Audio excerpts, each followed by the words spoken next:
If you just throw a bunch of supplements at somebody and hope they get better, supplement's not going to fix that. Exactly. Exactly. There are many bad players in the industry for supplements, and that's a message that people need to hear.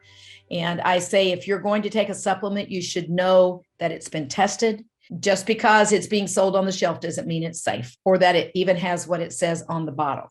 Yeah. So how do people know? I think everybody makes the assumption that, oh, if it's on the shelves in the store, someone has approved it.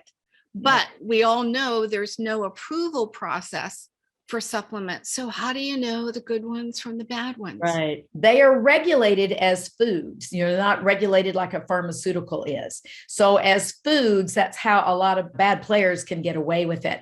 And there are things, if the FDA starts hearing problems with it, they will have warning letters, their claims. That's called the Federal Trade Commission. You can't say this, you can't see that, say that. There are some regulation around it, but there's so much that they can't keep up with it. And buying it on the shelf, you really don't know what you're getting. And I would venture to say that the majority of what's being sold out there is at best not good. And I mean at best. And here's what I mean is that if it says on the label, you may have 100 milligrams of this, whatever it is, let's say CoQ10, 100 milligrams on the bottle. And you go, well, that sounds great. But if we did actual testing on it, it may not even be CoQ10, maybe something that looks kind of like it. It may not have 100 milligrams in it. It could have been stored in some hot, big warehouse and it's lost all of its efficacy. And it could have bacteria, molds, and fungi growing in there. And some of the supplements are being found to have pharmaceuticals in them. So people feel a difference, but it's a pharmaceutical in there. How do you know? Well, I spend an exorbitant amount of time. I probably have 40 different companies that I utilize in my practice and for my clients and my patients. And even though I have good players, the best companies that I can find, I still make them every batch. That means every time we get a shipment in on that batch, they have to show me that they tested not just the raw materials at the beginning. I want to know what it looks like once they put it together and it's ready to be shipped. It's called the in-batch run. They have to show me they tested for all those things I'm talking about: heavy metals, lead, mercury, fungi, all the antimicrobials, that it actually has in there what it says. It's a lot of time, a lot of effort. All I can say is the ones that I utilize, I know that I have a full-time person. That's all they do is check quality control. You as a consumer, if you're going to take something every day, you have the right to call that manufacturer and ask them to send you a certificate of analysis. That's at least a first step of the version of my quality control of what I require. But if you get the C of A, if they tell you, no, we can't send you to, it's proprietary, that's not true.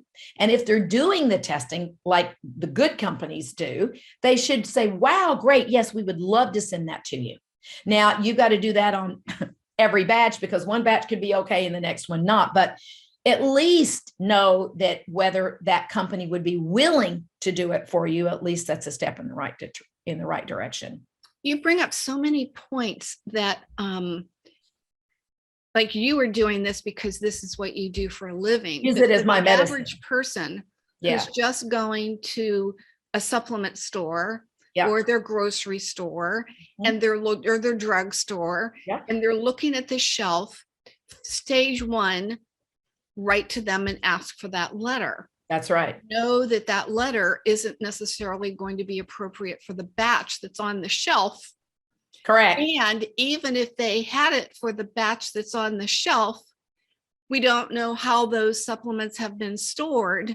As in the example of it could have been in a hot warehouse and now they've disintegrated, so to speak, not what they are. That's exactly right. At the point that they were produced. Exactly. That's a lot of steps to go through. That's a lot of points of steps, like you're saying, that where something could go wrong. That's why, if you work with somebody like me or a physician that's going to the steps that I am, most don't, I will tell you that they just don't have the time. They're not going to hire a full-time person to do it. I'm just because I'm a researcher and because I know the industry, I know it.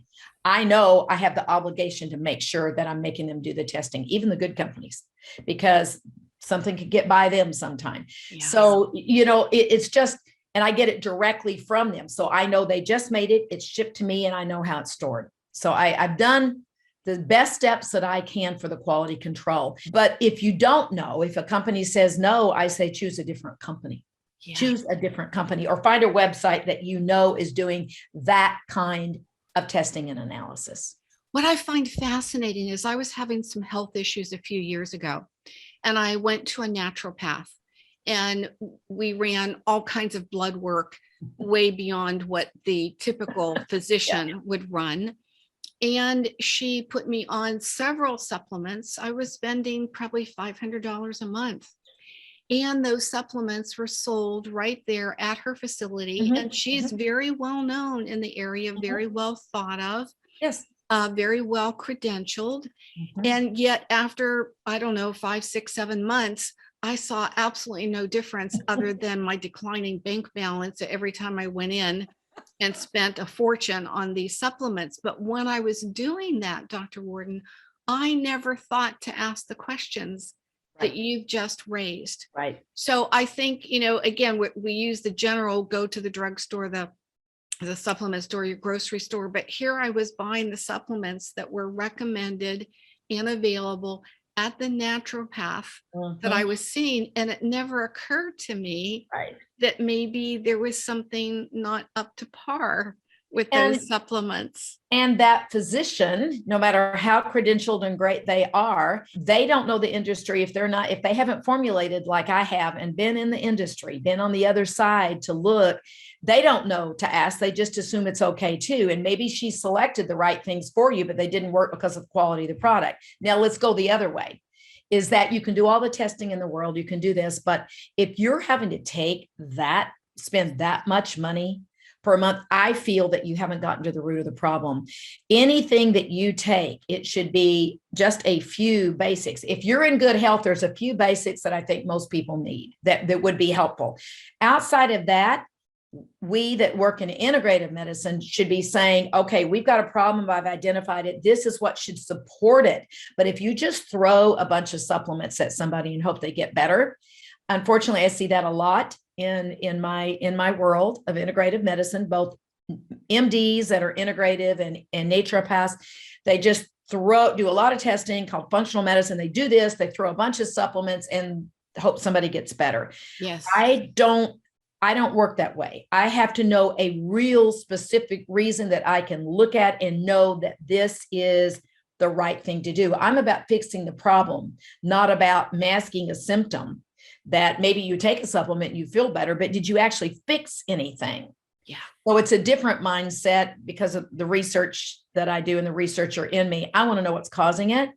And if you're on more than at most 6, 7 things, you're on way too many. That has to go through your liver and your kidney. We don't know how they interact. Some things we do, but a lot of it we don't. Anytime you're on 6 things, we really can't tell whether they're synergistic or they're contradicting each other, counteracting each other. Well, yeah. And during that time frame, there was adding to, well, we'll add this, we'll take this away, we'll see if it makes a difference. And kind of like throwing spaghetti up against the wall. It wasn't making a difference. Right. And truly at that point, when I saw her, she said, the only missing gap here is I knew that I had sleep apnea. And the problem, I wasn't sleeping. Well, your health goes downhill if you're not sleeping. And we collectively said, I think I need a new sleep doctor. And they found that in an 8-hour span of being in bed, I was getting maybe 1 hour sleep. Oh goodness. Yeah. So we finally supplement is going to fix that. Supplement's not going to fix that. Exactly.